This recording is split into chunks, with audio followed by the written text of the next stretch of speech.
Estimados, buenas tardes. Aunque para el Ecuador la independencia significó una seria ruptura y un rápido cambio político, muchos rasgos de la sociedad colonial sobrevivieron más allá de la fundación de la República.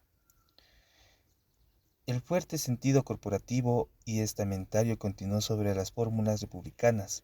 Se mantuvo la discriminación racial y la exclusión de la mujer de la vida política.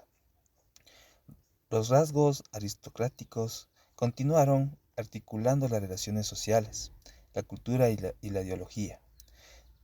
Tradiciones paternalistas siguieron siendo las relaciones sociales. Solo el paso del tiempo y el agudizamiento de la lucha social provocaron cambios significativos posteriores.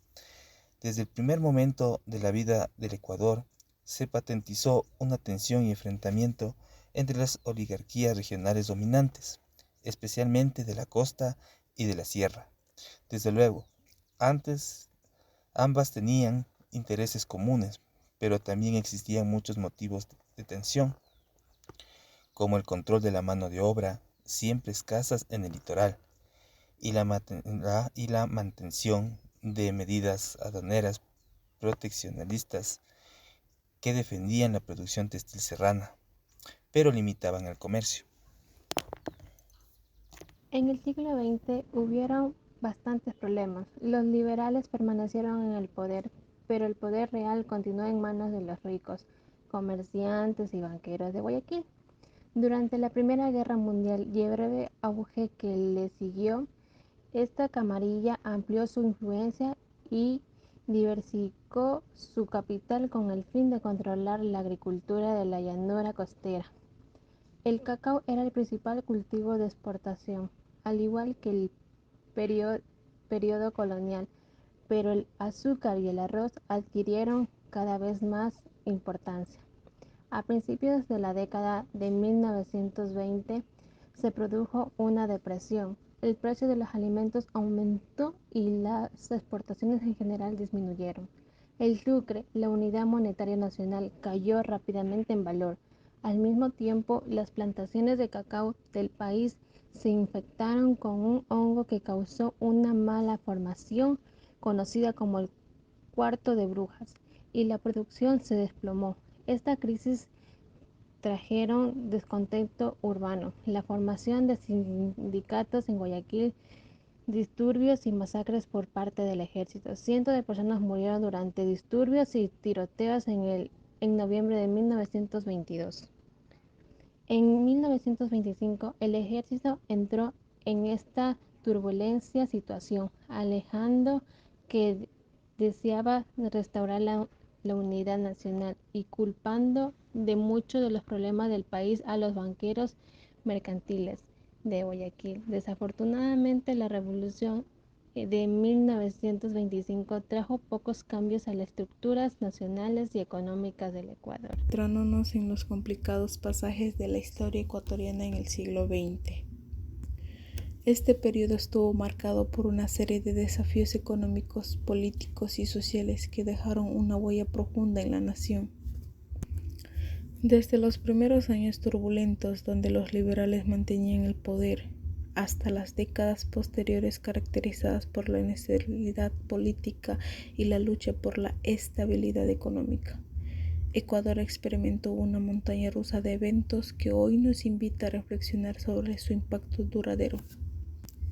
Bueno, acompáñenme en este recorrido a través de los hitos más significativos que definieron la trayectoria del país durante el siglo pasado.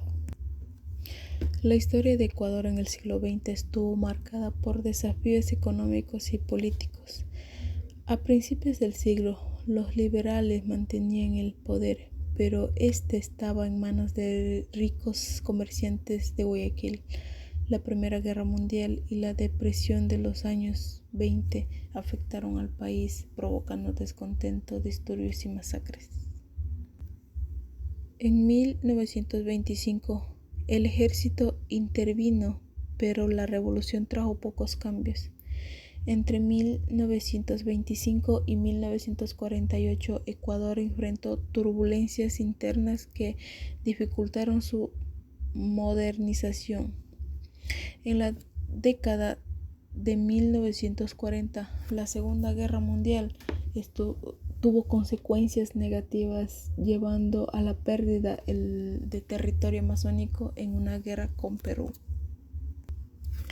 José María Velasco Ibarra dominó la política después de la Segunda Guerra Mundial, pero sus mandatos estuvieron marcados por inestabilidad y cambios abruptos. Su presencia obstaculizó el desarrollo de partidos políticos coherentes y programas de cambio. Después de su última caída en 1972, los militares gobernaron antes de regresar a un gobierno civil en 1979. En los años 70, el auge petrolero benefició a la clase media, pero no se realizaron reformas estructurales. La muerte de Velasco Ibarra permitió el retorno a un gobierno civil, pero la crisis económica persistió. León Febres Cordero asumió en 1984, enfrentando problemas económicos y conflictos con el Congreso y los militares. En 1988, Rodrigo Borja Ceballos asumió la presidencia, pero su mandato estuvo marcado por levantamientos indígenas y dificultades económicas. Época republicana. Esta época se caracteriza principalmente por la aparición de los caudillos y está basada en 3 momentos históricos que empiezan desde 1830 hasta la actualidad. El primer periodo de esta época comprende en 1830 hasta 1895 y se conforma por 3 caudillos. El primero de ellos fue Juan José Flores, quien inició en el año 1830 hasta 1845, año en el cual salió del país luego de la revolución del 6 al 17 de marzo del mismo año. Este es recordado por anexar las Islas Galápagos al Ecuador y por la constitución conocida como la Carta de la Esclavitud. Segundo, tenemos a José María Urbina, quien data desde 1845 a 1859, y como tercero está Gabriel García Moreno desde 1859 a 1875. Guillermo Lazo asumió la presidencia del Ecuador en mayo del 2021, con un enfoque neoliberal y promesas de campaña centradas en la reactivación económica y la lucha contra la pandemia. Sin embargo, su gobierno de 2 años se vio afectado por una crisis creciente de inseguridad, crisis políticas y acusaciones de corrupción. La situación llegó a un punto álgido cuando Lazo disolvió la Asamblea Nacional mediante la figura constitucional de la muerte cruzada.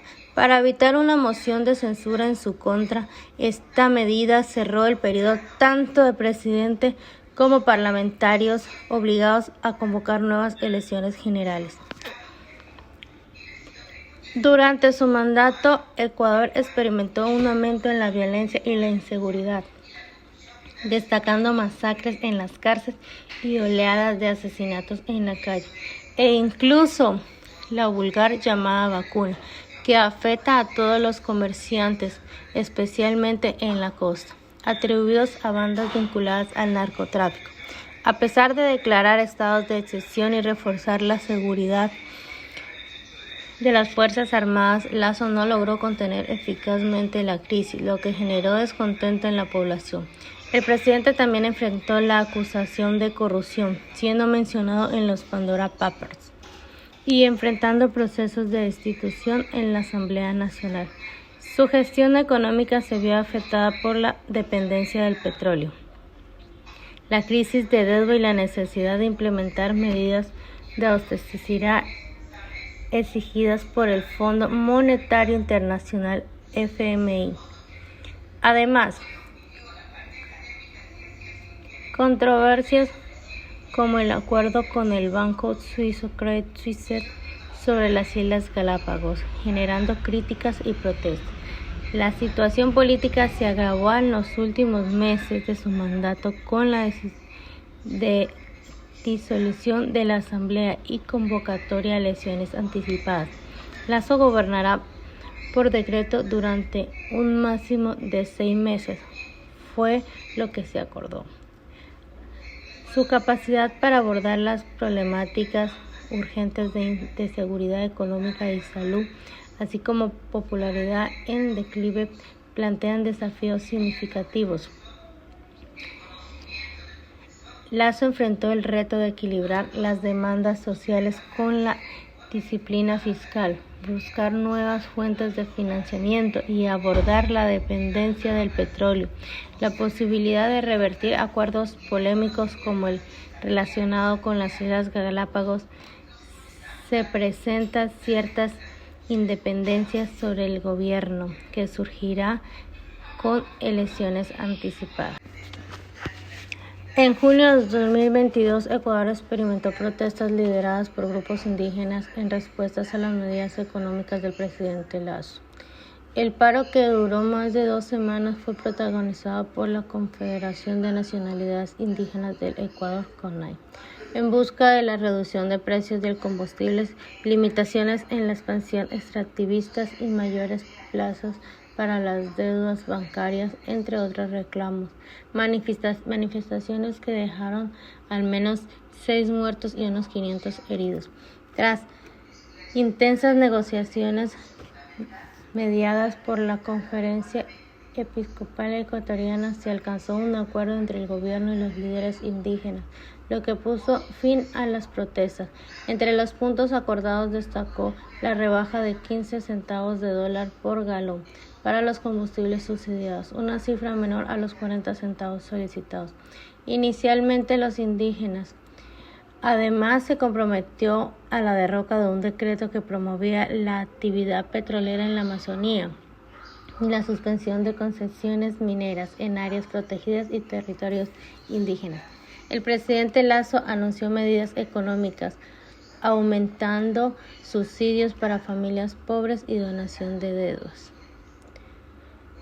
También se declaró un estado de emergencia en el sistema de salud pública y prometió duplicar el presupuesto de educación intercultural para las comunidades indígenas. El acuerdo permitió la restauración de la paz del país, según las declaraciones del presidente en sus redes sociales, lo cual no fueron cumplidas meses después. Por tal motivo, se hizo la muerte cruzada.